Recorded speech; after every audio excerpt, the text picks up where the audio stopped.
Sir इसमें एक interesting बात ये है कि जब हिंदुस्तान में पहली बार 1919 के अंदर एक बड़ा खूबसूरत एक्ट पास हुआ, चेम्सफोर्ड एंड मॉन्टेग्यू एक्ट जिसको कहते हैं, उसके तहत ये हुआ कि जो सिविल सर्विसेज की जो जॉब्स हैं उनके लिए एक कमीशन बनाया जाएगा और पहली बार मद्रास प्रेसिडेंसी में वो कमीशन बनाया गया। ठीक। और 1935 के अंदर में मद्रास प्रेसिडेंसी से फिर यूनाइटेड प्रोविंसेस, बॉम्बे प्रेसिडेंसी और अलग अलग तरीके से वेस्ट बंगाल इन सब पे बनाया गया।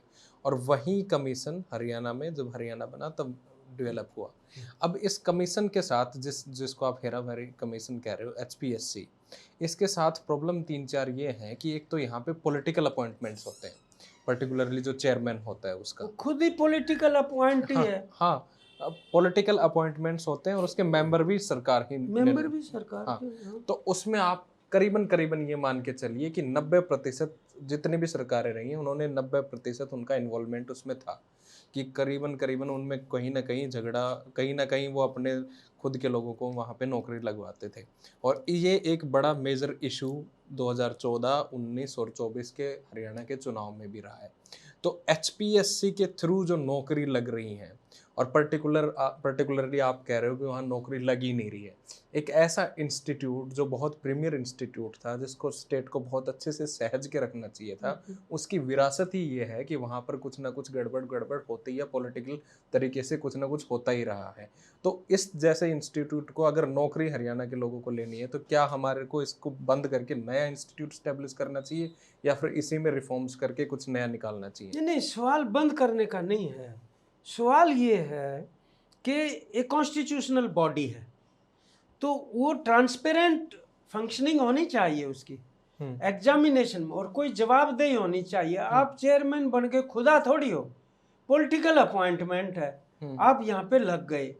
तो आज देखो, मैं देख रहा हूँ कई महीने से, मैं तो खुद जाके देखा पंचकुला, उन बच्चों से मिला अभी पिछले हफ्ते, लड़के लड़कियां इतना संघर्ष करके उन्होंने कई बार नेट पास कर रखे हैं।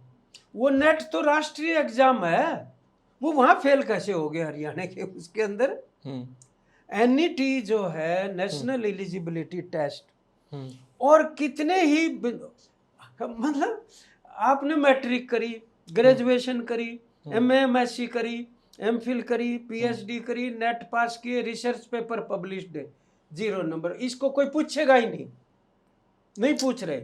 एग्जाम पास, और उसके अंदर फिर इंटरव्यू, 3 मिनट के इंटरव्यू में आप 12 में से मेरे को 5 नंबर दे रहे हो, उनको 8 नंबर दे दो, मैं उनसे पीछे हो गया तुरंत। बिल्कुल आर्बिट्रेरी है। और ये अभी हाई कोर्ट ने 12 मई को, Punjab and Haryana high court ने वो जो 600 से ज्यादा थी पोस्ट इंग्लिश की, उनके सिलेक्शंस को सेट असाइड कर दिया, रद्द कर दिया। क्या कह के कि यूजीसी के दिशा निर्देशों का पालन नहीं कर रहा हरियाणा पब्लिक सर्विस कमीशन, जो कि मैंडेटरी है। और उन्होंने आर्बिट्रेरी मन मर्जी से अपना ही सिस्टम इवॉल्व कर लिया 2021 के बाद। और कई महीने से विद्यार्थी उसके दरवाजे के सामने बैठे, तुम बुला के पूछो ना बात क्या है भाई। सर कई बार ऐसा होता है कि सरकार जो है वो जनता को भी कई बार वो उसके साथ वो कहते हैं परेशान करना, या उनको वो कई कहते हैं ना कि वो रड़क काटना। एक तो लोग रड़क निकालते सरकार की, और कई बार सरकार का भी मन करता है ये कुछ ना कुछ इनकी रड़क भी निकाले जाए लोगों की। तो बात इस इशू में क्या सिर्फ एचपीएससी के चेयरमैन के लेवल की है या एक्सटेंड होकर ये सरकार का एक डेलिब्रेट एक्शन है? आप इसको किस तरीके से देखते हैं? एक तो डेलिब्रेट एक्शन ही हुआ, खाली क्यों छोड़ रहा हो? क्योंकि नहीं, सरकार वो खाली छोड़ने के दो उन्होंने एक बात कही। एक बात बताओ ना आदित्य भाई, एक कॉलेज के अंदर एक आदमी ठेके पर पढ़ा रहा है और उसकी जगह रेगुलर अपॉइंटमेंट का इंटरव्यू हो चुका, उसको वो भर नहीं रहे हैं, और वो जो ठेके पर पढ़ा रहा है गेस्ट टीचर के रूप में थोड़े से पैसे देकर वो टाइम टपाया जा रहा है। तो ये शिक्षा, स्कूल और कॉलेज और यूनिवर्सिटी तीनों जगह के ऊपर ये दिक्कत है कि नियुक्तियां नहीं की जा रही है वास्तव में। नहीं सर, एक स्टेटमेंट उनकी फेमस स्टेटमेंट है, और मैं आप आप मैं चाहता हूँ कि आप उसको एनालाइज करें। उनका कहना है कि आप ये मानिए कि आपको उस तरीके से पढ़ाया नहीं गया है और आप इस नौकरी के काबिल नहीं है, एक ये बात है। ठीक है। तो इसमें दो बातें हैं, अगर आपको पढ़ाया नहीं गया है मतलब स्टेट एजुकेशन कंप्लीटली फेल हो चुका है। अगर पढ़ाया ही नहीं गया है और अब काबिल ही नहीं है किसी नौकरी के, तो हमने ऐसे एजुकेशन इंस्टीट्यूट डेवलप क्यों कर रहे हैं जिनको एटलीस्ट स्टेट सर्विसेज में ही नहीं अपॉइंटमेंट हो पा रहे जिससे। और अगर सच है ये बात, तो एक बात तो ये है। दूसरी बात ये, वो डेलिबरेटली अगर कह रहे हैं कि भाई आप काबिल नहीं है, तो वो ये चीज है क्या चीज, मेरे को ये चीज समझ नहीं आ रही कि सरकार इसको इतना बड़ा इश्यू क्यों बनने दे रही है, जो कि एक सिंपल सी चीज है। इसका पॉलिटिकल रीजनिंग क्या लगती है आपको? सवाल पता है क्या, मैं तो पहले ही कह रहा हूँ, वो एनईटी पास करके आ गए, यहीं पढ़े होंगे। मैं नहीं कह रहा यूनिवर्सिटीज में कॉलेजेस में बहुत अच्छी पढ़ाई हो रही होगी, कैसे जब टीचर ही नहीं है तो।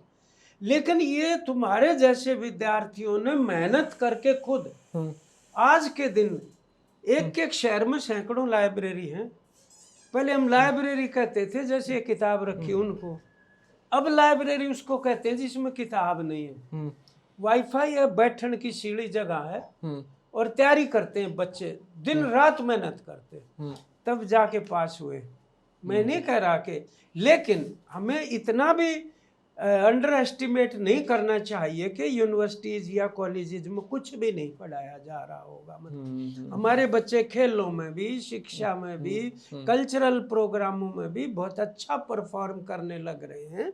लेकिन जहाँ कमजोरी है उसको दूर करने की बजाय खोट डाल दिया और ज्यादा, ये काम होने लग रहा है। और सरकार की ये नीति है कि उनको पोस्टें नहीं भरनी, क्योंकि अब तो और भी ज़्यादा ये चीज़ सामने आ गई। अब मैं आपको, ये दिल्ली यूनिवर्सिटी नहीं है, दिल्ली यूनिवर्सिटी में जितने भी ऐसे ऐसे बच्चे जो 4-4, 5-5 साल से, 10-10 साल से पढ़ा रहे थे, बहुत अच्छा और क्वालिफाइड, PhD, नेट सब कुछ कर रखा है, रिसर्च पेपर छपे हुए, उनको इंटरव्यू में बाहर कर दिया, RSS का लगा दिया।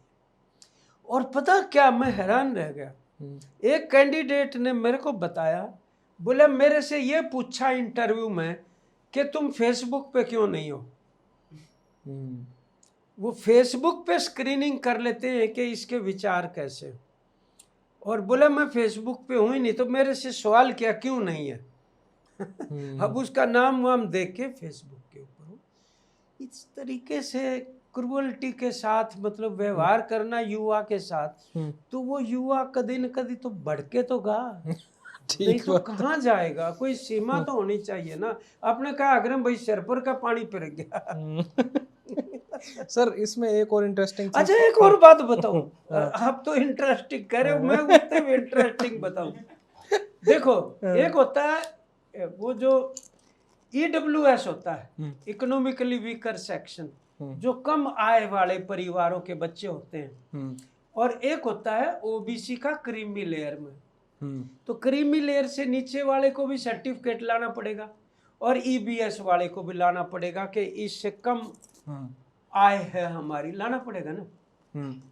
वो सिलेक्ट हुए कैंडिडेट्स को नियुक्तियां इसलिए नहीं दी कि उन्होंने जो सर्टिफिकेट मांगा था वो नहीं दिया। मैंने कहा कौन सा नहीं दिया? बोला 2025 का जनवरी का रहा हमारे पास और दिसंबर का रहा। वो ये कह रहे हैं बीच का लाओ, जिस दिन पोस्ट एडवर्टाइजमेंट हुई वो, और जिस दिन लास्ट डेट ऑफ फॉर्म भरने की थी उसके बीच का आपके आर्थिक दशा का सर्टिफिकेट लेकर आओ अपने परिवार का। वो जो 1 महीने का, 1 महीने में अडानी का लोहा लाग गया वो जाके, मतलब यानी 2025 के जनवरी में गरीब था और 2025 के दिसंबर में गरीब था वो परिवार, और बीच में जो है कहते बीच का लिया, उसको नियुक्ति नहीं दे रहे लड़की को। मैं तो दंग रह गया। आप लोग क्या कर रहे हो सर? आप लोग क्यों नहीं नियुक्ति दिलवा देते? मैं तो कह रहा हूं, आप लोगों का तो इतिहास रहा है संघर्ष का। देखो हम तो किसान, आप इतने फेलियर क्यों हो गए? मैं 20 तारीख को वहां झगड़े करके आए हैं HPS। हमने कहा हमारे बच्चे हैं ये भाई, हम आगे, और ये चल नहीं सकता ऐसे इस तरीके से। फिर भी चल रहा है वो। नहीं चल, तो आप एक बात बताओ ना कि भाई एक चीज की शुरुआत होते हुए समय तो उसका लगेगा, लेकिन ये चलेगा नहीं, इतना मेरे को पूरा विश्वास है। सर 11-12 साल हो गए, अब तीसरी बार सरकार है, ये तो चल रहा है अच्छे से।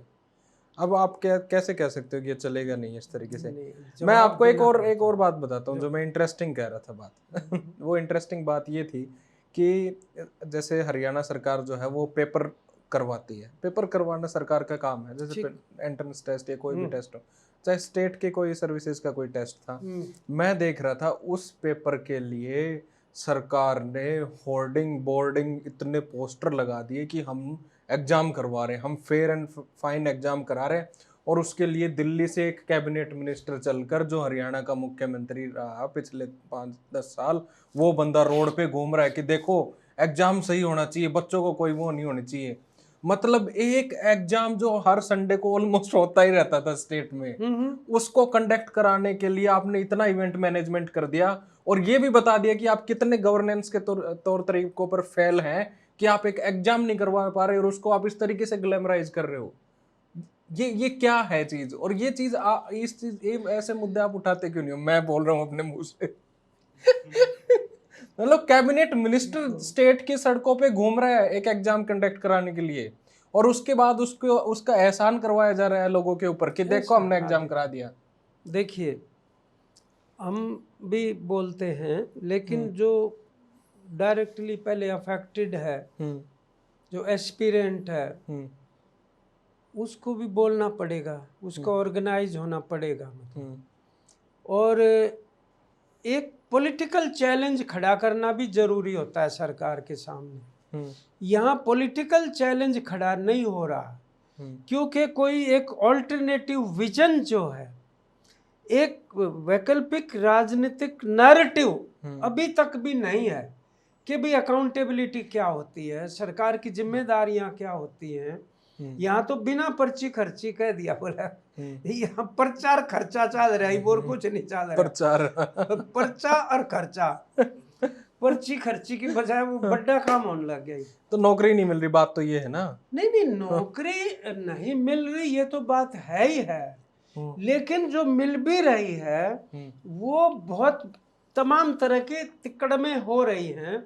और जब आपको वोट कास्ट के नाम पर मिल गया, मैं एक बात बताऊं आपको, ये जो चुनाव हुआ था ना, 1.5 साल तो हो गया होगा असेंबली का चुनाव, हो गया